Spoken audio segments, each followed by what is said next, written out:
Good evening, and welcome to another one of my segments of A Verse a Day Keeps the Muslims Away. Today I'll be reading two little verses, or more, from the Book of the Women, Al-Nisa, آية رقم 84, verse number 84. Fight them in Allah's way.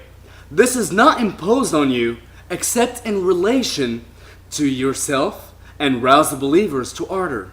Maybe Allah will restrain the fighting of those who disbelieve.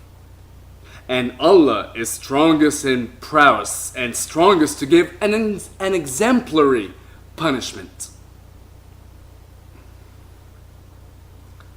Let's skip ahead to verse 89. They desire that you should disbelieve as they disbelieve, so that you might be all alike. Therefore, take not from among them friends until they fly. Hold the thought. Until they fly in Allah's way. But if they turn back, then seize them and kill them wherever you find them, and take not from among them a friend or a helper. Alright. Obviously, these two little verses deal with, disbelievers, what you should do to them, kill them, blah, blah, blah, blah, blah. Same old story again and again and again. Gets boring doing it. However, somebody, a believer, told me that I am being unfair because I am leaving out verses in between. So, I think I should be 100% fair and read to you the verses between verse 84 and verse 89 so that we may see what's going on in between. Obviously, there could be something that can explain what's going on. So, if you recall verse 84, Allah is strongest to give an exemplary punishment. Moving on. Verse 85.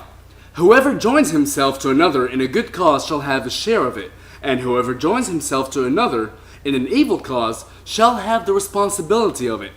And Allah controls all things. Verse 86. And when you are greeted with a greeting, greet with a better greeting than it, or return it. Surely Allah takes account of all things. Verse 87. Allah, there is no God but He. He will most certainly gather you together on the resurrection day. There is no doubt in it. And who is more true than the word of Allah? Verse 88. What is the matter with you?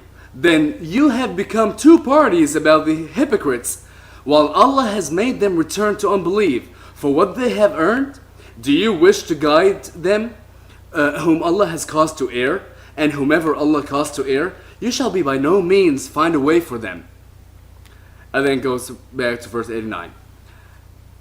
What I'm trying to say here is there is no connection between verse 84 and verse 89. And I'm supposed to be diagnosed with bipolar disorder. Who the hell wrote this? Seriously, you're jumping from at one point Allah's giving it an exemplary punishment, moving on to if you do good deeds, you'll be part of it. If you don't do good deeds, you'll be part of it. You'll feel its punishment. Then moving on to, hey, if you give a greeting, say hello. And then moving on to, there is no God but Allah. And then moving on to hypocrites and hypocrisy.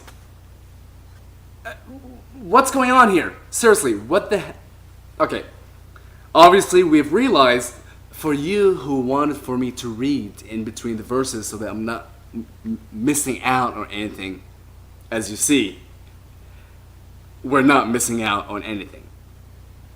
Alright. I do want to take your attention back to verse 89 where it says, therefore, take not from among them friends until they fly in Allah's way.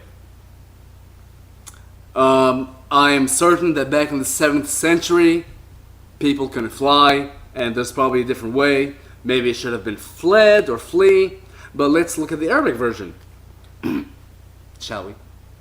فَلَا تَتَّخِذُوا مِنْهُمْ أَوْلِيَاءً حَتَّى يُهَاجِرُوا فِي سَبِيلِ اللَّهِ. يُهَاجِرُوا. Instead of fly, they're saying yuhajiru, until they vacate, until they emigrate. So pretty much until they get the hell out of their homes and leave, if they don't do that, kill them. Don't even take them as friends. Don't even take them as slaves. Just kill them where the fuck you find them. And that's all I have for today. You have a wonderful evening.